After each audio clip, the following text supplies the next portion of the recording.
the sower who waited for spring. In a valley where the wind moved slowly and the hills glowed gold at sunset, lived a man named Elias, a sower. He wasn't rich. He didn't own a large farm or fancy tools, but he had something better: time and hope. Every morning, he'd open the small wooden window of his cottage, look at the field stretching before him, and whisper, "Soon, I'll begin." He said it every day, and every day the words felt like progress. After all, he was preparing, right? Preparing to begin, just not today. It was late autumn when the first heavy rain came. The sound of droplets filled the valley, tapping on his roof like 100 tiny drums. Elias stood by the window, his seed bag resting by the door. He thought, "If I go now, the ground will be muddy. My boots will sink. The rain will wash the seeds away. Better wait until tomorrow." He closed the shutters, sat by the fire, and watched the rain through a thin crack in the wood. It was peaceful, a good day to rest, to plan, to think about how well things would go once the rain stopped. He even smiled, imagining the perfect morning that awaited him. But the next morning came, and the sky was gray again. He sighed. Not today. The soil needs to dry, so he waited. Days later, when the ground had dried, a restless wind began to move through the valley. It came from the north, sharp, dry, unkind. It rattled the trees and lifted dust from the road. Elias stood outside, hand over his brow, and said to himself, "If I sow now, the wind will scatter everything." It's better to wait for calm, so he waited. He patched the roof, sharpened his hoe, and told himself that patience was wisdom. He'd seen impulsive farmers before, those who rushed, who sowed too early, and paid for it when the frost came. He wouldn't be one of them. He was smart. He was strategic, and the days passed quietly. Until one morning, the wind stopped. The air was still, perfectly still. He smiled, ready to begin. But that afternoon, clouds gathered again. A soft drizzle fell. Elias sighed. Tomorrow. Tomorrow will be better, tomorrow. That word became his prayer. It was comforting, like a promise he didn't have to keep. He wasn't lazy, no. He was simply cautious. And in his mind, that caution was discipline. One morning, his neighbor Marta passed by.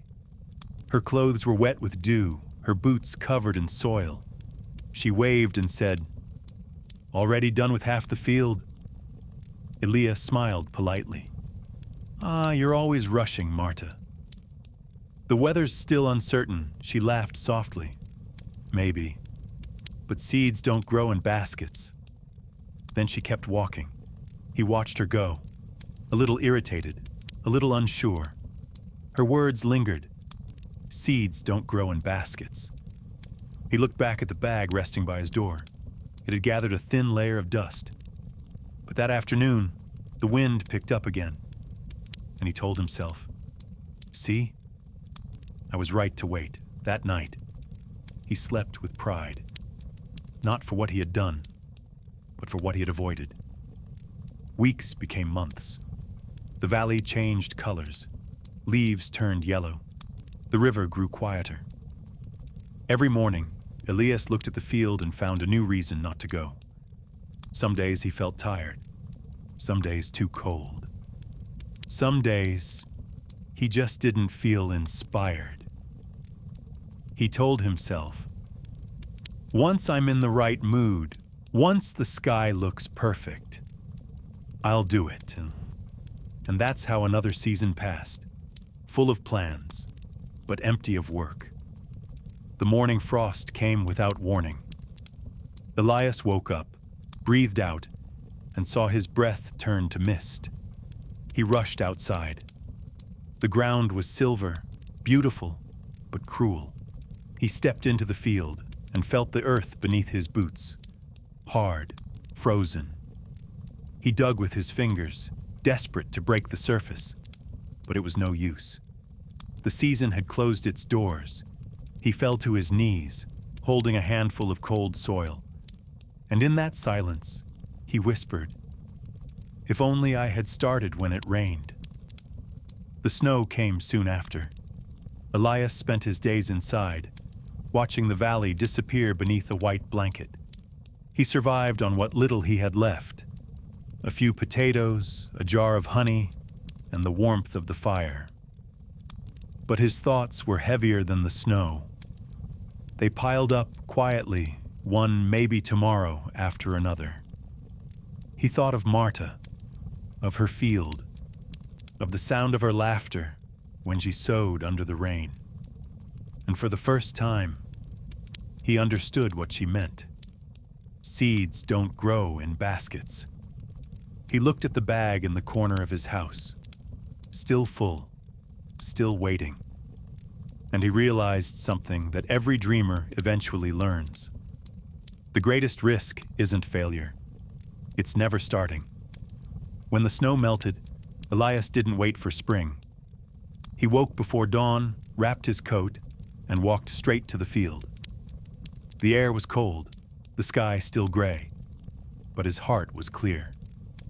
He pressed his knees into the mud, dug his fingers into the soft, wet ground, and planted. The first seed sank into the earth with a sound he'd missed for months. A small, quiet thud. He smiled. He planted another, and another. By sunrise, his hands were trembling, his back ached, but his heart felt lighter than it had in years. For the first time, he wasn't waiting for the right weather. He was creating it. Days turned into weeks. The sprouts rose slowly, shy, green, fragile, each one a small victory over fear. He cared for them every morning. Sometimes it rained. Sometimes the sun burned too strong, but he no longer cared. He had learned what the weather could never teach him. Progress lives in imperfection. By summer, his field was full. Not perfect, but alive. And one morning, while harvesting under the same sky that once scared him, he saw Marta passing by again. She waved. "Looks like you finally started," she smiled. Elias laughed softly. "I realized something," he said. "The best time to sow was yesterday. The second best is today. Tonight, maybe you're like Elias, waiting for the perfect day to start your business, your project, your dream.